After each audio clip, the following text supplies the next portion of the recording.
So in the next morning when you wake up and you feel horrible and you just feel this sense of blackness and Right. darkness, right? So you Yeah. don't, and you'll often ask folks who'll come in and they'll say they're depressed. Well, there's no reason why I'm depressed, right?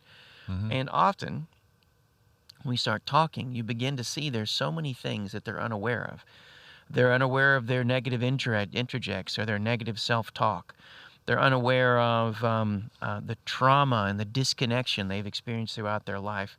And because they haven't been able to put those things into words, work through them, whatever you want to say, understand the underlying schemas, internal work, whatever you call it, Mm-hmm. part of what happens in therapy is to be able to name that. So on the drive home, if you are feeling as if suddenly a hopelessness, a despair that came from probably that encounter, No. first step, right, is to be able to, again, practice that intentionality. How do you allow yourself to give a name to this? How do you practice some self-care and some self-compassion, right? Mm-hmm.